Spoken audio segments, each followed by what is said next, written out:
प्रधानमंत्री नरेंद्र मोदी ने कोरोना संक्रमण में एकजुटता के साथ काम करने वाले सभी लोगों का आभार प्रकट किया। प्रधानमंत्री उज्ज्वला योजना के लाभार्थियों को रसोई गैस के 3 सिलेंडर निःशुल्क देने की समय सीमा बढ़ाई गई। प्रदेश में कोरोना संक्रमितों की संख्या 13,900 के पार।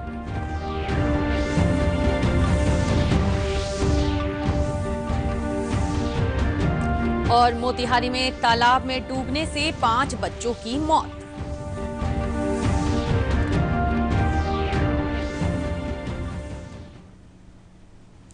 नमस्कार, मैं हूं प्राचा। ये देखते हैं समाचार विस्तार से। प्रधानमंत्री नरेंद्र मोदी ने कोरोना संक्रमण में एकजुटता के साथ काम करने वाले सभी लोगों का आभार प्रकट किया है। कल वाराणसी में गैर सरकारी संगठनों के प्रतिनिधियों से वीडियो कॉन्फ्रेंसिंग के माध्यम से बातचीत करते हुए प्रधानमंत्री ने कहा कि संकट की इस घड़ी में देश ने ऐतिहासिक एकजुटता दिखाने का काम किया है। श्री मोदी ने बैठक में उपस्थित लोगों से उनके विचार जाने और सरकार की ओर से इस महामारी से निपटने के लिए किए जा रहे प्रयासों के बारे में उन्हें जानकारी दी। सभी ने गरीबों की मदद के लिए पूरी क्षमता से काम किया। और मैं ये भी बता दूं, हमारे देश में कोई सेवा भाव ये नई बात नहीं है, हमारे संस्कारों में है। लेकिन इस बार का जो सेवा कार्य है वो सामान्य सेवा कार्य नहीं है। यहां सिर्फ किसी दुखी के आंसू पहुंचना, किसी गरीब के खाना देना, इतना नहीं था। इसमें एक प्रकार से कोरोना जैसी बीमारी को गले लगाना, इसका रिस्क भी था। कहीं ये कोरोना हमारे गले पड़ जाएगा तो। और इसलिए सेवा के साथ साथ त्याग और बलिदान की तैयारी का भाव भी था। और इसलिए हिंदुस्तान के हर कोने में जिन जिन लोगों ने इस कोरोना के संकट में काम किया है वो सामान्य काम नहीं है। सिर्फ अपनी जिम्मेवारी निभाई ऐसा नहीं है। एक भय था, एक डर था, एक संकट सामने था और सामने जाना, स्वेच्छा से जाना, ये सेवा का एक नया रूप है जी।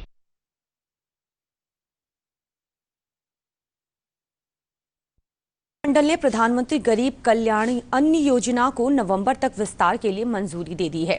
नई दिल्ली में मंत्रिमंडल के फैसलों की जानकारी देते हुए सूचना एवं प्रसारण मंत्री प्रकाश जावड़ेकर ने बताया कि मंत्रिमंडल ने गरीब कल्याण योजना के नवंबर अंत के विस्तार को मंजूरी दे दी है।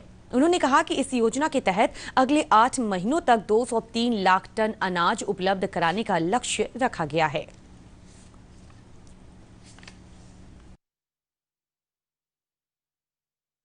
केंद्रीय मंत्रिमंडल ने एक बड़े फैसले में 7.4 करोड़ गरीब महिलाओं को सितंबर तक 3 मुफ्त एलपीजी सिलेंडर देने की अनुमति दी है और इस योजना पर 13,500 करोड़ रुपए खर्च होंगे। उज्ज्वला के गैस लेने वाली 7 करोड़ 40 लाख महिलाएं हैं। उन 7 लाख 40 करोड़ लोगों को 3 सिलेंडर फ्री देने का ऐलान किया था। तो अब सितंबर के अंत तक ये 3 सिलेंडर जो जून में खत्म होने वाले थे उसके जगह वो सितंबर तक उसको अवधि बढ़ा दी गई है ताकि उनको मिले। इसके लिए 13,500 करोड़ रुपए खर्च आएगा। इसके अलावा अन्य अहम फैसलों में कैबिनेट ने 15,000 तक की तनख्वाह पाने वाले लोगों, कर्मचारियों और उनके नियोक्ताओं दोनों के ईपीएफ अंशदान सरकार द्वारा भरे जाने की योजना को 3 माह के लिए अगस्त तक बढ़ा दिया है। इस पर 4,860 करोड़ रुपए का खर्च सरकार वहन करेगी। इसके साथ ही एक अन्य फैसले में पीएम आवास योजना शहरी के तहत जो 1,60,000 छोटे मकान 160 शहरों में बने हैं उसे मजदूरों को किराए पर देने का फैसला लिया गया है। कैबिनेट की बैठक में बेहद अहम फैसले के तहत कृषि के बुनियादी ढांचे में 1 लाख करोड़ रुपए के पैकेज को भी मंजूरी दी गई है। इसके तहत 1 लाख करोड़ रुपए का कर्ज सहकारी संघों, एफपीओ, कृषि उद्यमियों को दिए जाएंगे। इसके तहत 2 करोड़ रुपए तक के कर्ज की क्रेडिट गारंटी सरकार लेगी और 3% ब्याज अनुदान भी दिया जाएगा। ये योजना 10 साल के लिए लागू होगी। इस परियोजना में 1 लाख करोड़ के ऋण बैंक, वित्तीय संस्थाएं द्वारा cooperative society, FPO, SHG, startup, कृषि उद्यमी या राज्य सरकारों के और अन्य एजेंसियां द्वारा प्रायोजित पीपीपी प्रोजेक्ट दिए जाएंगे। इसके लिए ऑनलाइन प्लेटफॉर्म बनाए जाएंगे। योजना की अवधि 10 वर्ष होगी। इससे निजी निवेश को निश्चित रूप से प्रोत्साहन मिलेगा। कैबिनेट ने सार्वजनिक क्षेत्र की 3 जनरल इंश्योरेंस कंपनियों Oriental Insurance Company Limited, National Insurance Company Limited और United India Insurance Company Limited के लिए 12,450 करोड़ रुपए के पूंजीगत निवेश को मंजूरी दे दी है। इसमें वित्त वर्ष 2019 और 20 में किया गया 2500 करोड़ रुपए का निवेश भी शामिल है। ब्यूरो इनपुट के साथ शैलेंद्र मिश्र, डीडी न्यूज, दिल्ली। प्रदेश में कोविड-19 महामारी के संक्रमण के दौरान 704 मामलों की पुष्टि हुई है। स्वास्थ्य विभाग के अनुसार राज्य में संक्रमितों की संख्या बढ़कर 13,978 हो गई है। सबसे अधिक 132 मामले पटना में दर्ज किए गए हैं। वहीं वैशाली से 73, भागलपुर से 63, बेगूसराय से 44 और नालंदा जिले से 42 नए मामले सामने आए हैं। इधर मुजफ्फरपुर से 39, खगड़िया से 37 और मुंगेर जिले से 29 मामलों की पुष्टि हुई है। राज्य के 36 जिलों से नए मामले सामने आए हैं। पश्चिम चंपारण जिले से 23, बांका से 20, सिवान से 18, समस्तीपुर और रोहतास से 19, गोपालगंज से 17, सारण से 15, पूर्वी चंपारण जिले से 11 और गया से 10 नए मामले की पुष्टि हुई है। मधुबनी, लखीसराय, अररिया और किशनगंज जिले से 8, औरंगाबाद, नवादा और सुपौल से 7, अरवल जिले से 5 लोगों में कोविड-19 महामारी की पुष्टि हुई है। वहीं मृतकों की संख्या बढ़कर 107 हो गई है। स्वास्थ्य विभाग के अनुसार राज्य में अब तक 9,541 लोगों को अस्पतालों से छुट्टी दी जा चुकी है। पूर्वी चंपारण के फुलवरिया पंचायत में 5 बच्चों की डूबने से मौत हो गई है।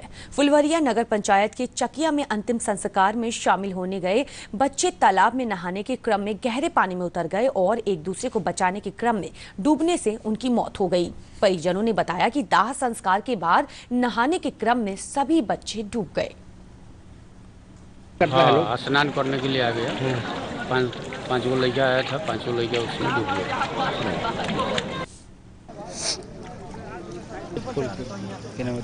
आपदा पदाधिकारी अनिल कुमार ने बताया कि एनडीआरएफ की टीम ने मौके पर पहुंचकर शवों को बाहर निकाला। जिला प्रशासन की ओर से मृतक बच्चों के परिजनों को 4-4 लाख रुपए की राशि अनुग्रह अनुदान के तौर पर दिया जाएगा। अंचल में कल रात में 5 व्यक्ति डूबने से मृत हो गए। एनडीआरएफ की टीम के द्वारा पूरा सघन प्रयास करते हुए सभी मृतकों की लाश को बाहर निकालने का कार्य किया। प्रदेश में कोरोना संक्रमित मरीजों की मृत्यु के बाद मृत शरीर का रखरखाव पूरी प्रक्रिया के तहत किया जा रहा है। स्वास्थ्य मंत्री मंगल पांडेय ने संवाददाताओं को संबोधित करते हुए कहा कि संक्रमित मृतकों के शवों के रखरखाव को लेकर कुछ भ्रामक खबरें चलाई जा रही हैं जो बिल्कुल निराधार है। उन्होंने कहा कि मृतक के परिजनों को सूचित करने के बाद अस्पताल प्रबंधन शव के रखरखाव को लेकर पूरी प्रक्रिया का पालन कर रहे हैं।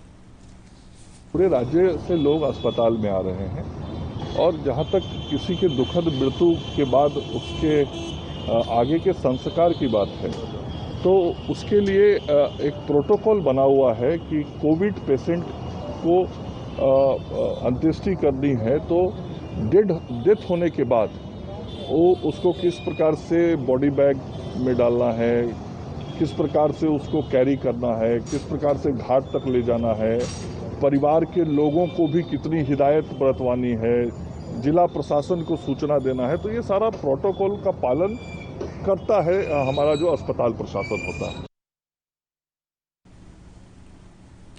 प्रदेश में आने वाले विधानसभा चुनाव को लेकर विभिन्न दलों के बीच सरगर्मियां शुरू हो गई है। पटना स्थित कांग्रेस मुख्यालय में संवाददाताओं को संबोधित करते हुए प्रदेश कांग्रेस प्रभारी शक्ति सिंह गोहिल ने कहा कि कांग्रेस महागठबंधन के तमाम घटक दलों को साथ लेकर आगे बढ़ेगी। उन्होंने चुनाव आयोग से मांग की कि कोरोना संक्रमण के दौर में आयोग ऐसी व्यवस्था करे कि सभी पार्टियां चुनावी रैलियां कर सके। माइंडेड पार्टीज को विचारधारा की जिसमें समानता है उनको हम साथ लेके चुनाव लड़ेंगे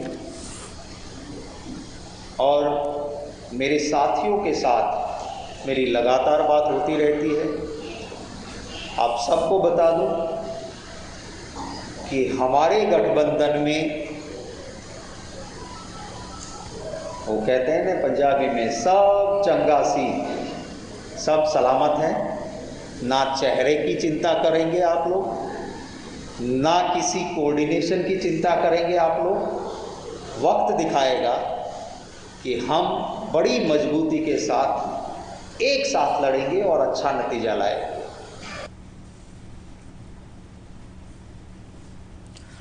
प्रदेश में पिछले 24 घंटों के दौरान कई स्थानों पर भारी बारिश रिकॉर्ड की गई है। मौसम विभाग से प्राप्त जानकारी के अनुसार कल पूर्वी चंपारण जिले के मोतिहारी और सुपौल जिले के बसुआ में 130 मिलीमीटर वर्षा रिकॉर्ड की गई है। वहीं सुपौल, पूर्वी चंपारण, मधेपुरा, कटिहार और शिवहर जिले में कई स्थानों पर मध्यम से भारी बारिश रिकॉर्ड की गई है। मौसम विभाग ने पटना सहित राज्य के अधिकांश क्षेत्रों में अगले 36 घंटों के दौरान भारी बारिश और वज्रपात को लेकर अलर्ट किया है।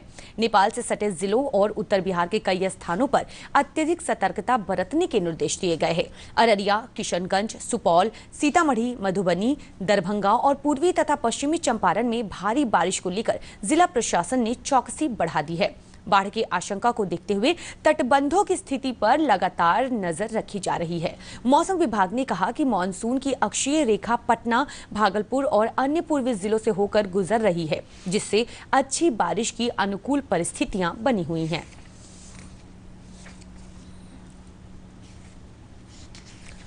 सूचना एवं प्रसारण मंत्रालय के पटना स्थित पत्र सूचना कार्यालय द्वारा कल कोविड-19 के प्रबंधन में मीडिया की भूमिका पर वेबिनार का आयोजन किया गया। सेमिनार में बिहार के मीडिया से संबंध रखने वाले वरिष्ठ मीडियाकर्मी और अधिकारी जुड़े। पीआईबी के अपर महानिदेशक एस.के. मालवीय ने सरकारी मीडिया तंत्र में अपने अनुभव साझा किए। साथ ही सम्मार्ग, नौकरशाही.com और अन्य संस्थानों से पत्रकार बंधुओं ने कोविड-19 की रोकथाम में मीडिया की भूमिका पर चर्चा की। बिहार के अनेक कृषि उत्पाद ऐसे हैं जो विश्व प्रसिद्ध हैं।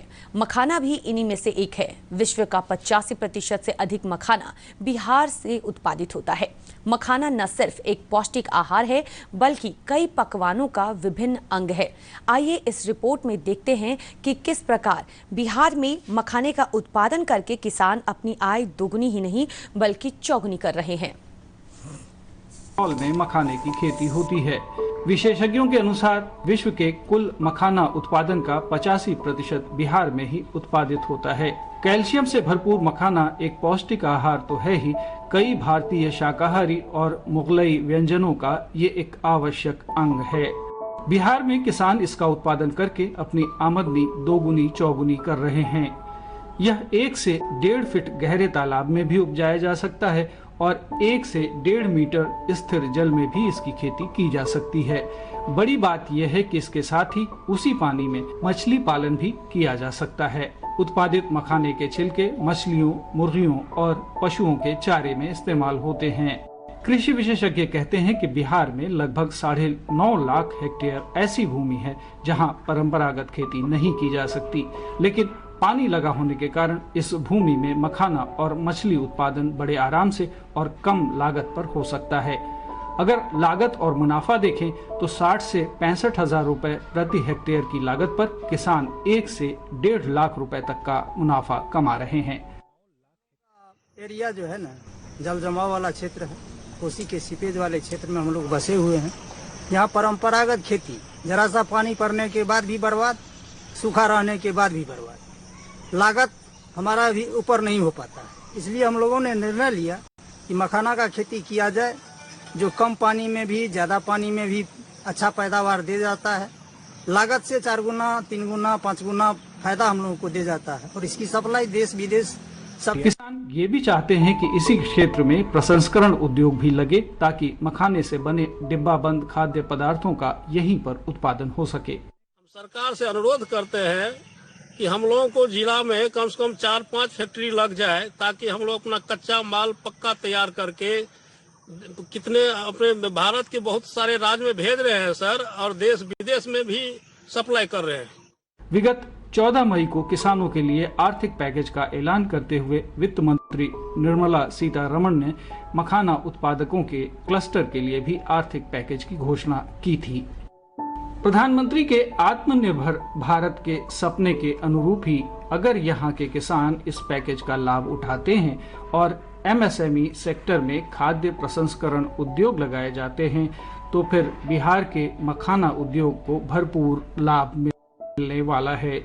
जिला संवाददाताओं के इनपुट के साथ सलमान हैदर, DD न्यूज, पटना।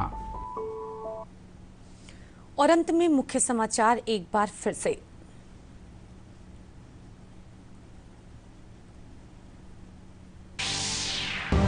प्रधानमंत्री नरेंद्र मोदी ने कोरोना संक्रमण में एकजुटता के साथ काम करने वाले सभी लोगों का आभार प्रकट किया। प्रधानमंत्री उज्ज्वला योजना के लाभार्थियों को रसोई गैस के 3 सिलेंडर निःशुल्क देने की समय सीमा बढ़ाई गई। प्रदेश में कोरोना संक्रमितों की संख्या 13,900 के पार।